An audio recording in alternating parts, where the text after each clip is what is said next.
In exploring the hip-hop genre of late, certain classics I either haven't heard or am listening to for the first time in what feels like quite a while, I am struck by how interesting, evocative, and imaginative modernist hip-hop's classic albums of the 2000s are.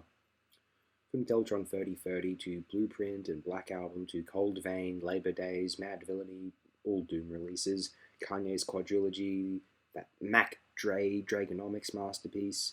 Where hip hop was good, it was as good as it had ever been, insofar as that meant being the most interesting electronic music albums, period, of that decade, perhaps. The conceptually theoretical companion review inclined Untrue by Burial has nothing on Dragonomics. Sorry, K-Punk. Mac Dre, who passed away in the year of that album's release, 2004, from an unknown gunman, was 15 years ahead of his time, quite definitively futuristic in the literal sense, not in a traditional sense of futuristic, how the future would feel. Radiohead, Bjork, LCD Sound System, Gorillaz, even Aphex Twin began to look or sound uninspired and traditional, structured and plain and raucous, pandering to critics. Animal Collective were good, sure. Portishead's 2008 album was stellar, sure. But The Knife were a one-album wonder in retrospect. Fortet didn't make any really interesting music until the 2010s, and M83 were kind of overrated.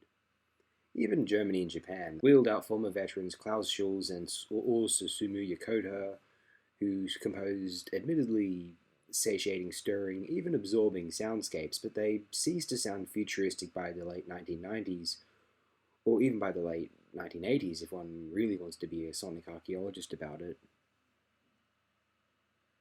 They sounded a bit comfortably predictable, those sort of albums. During the 2000s, the sonic experiments of 1990s Britain, once described by Noel Oakeshott as the greatest music of all time, had faded away, dismissed as drug indulgence in lieu of boy bands dressed as post-punk bands. A bunch of nonsense British music could only be guitar pop wank after the Beatles, or the Smiths' take on the Beatles, I guess. Dalek reminds me of what that sounded like. Makes me wonder where it went. Why a few but Dalek, very few outside of hip-hop certainly, bothered to see what else could be done.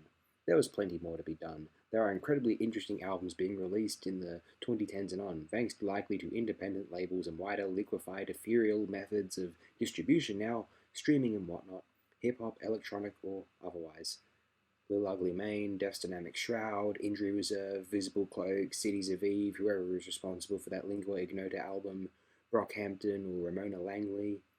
Experimentation, creativity, or sincere attempts at, even if they sometimes rely too much on inspiration from their idols, causing some degree of pastiche, everyone has the internet, they can't help it, abounds in contemporary recorded music. Just dive through what is acclaimed, listen to what captures your interest, just like in the supposed good old days. Now there's more choice than ever.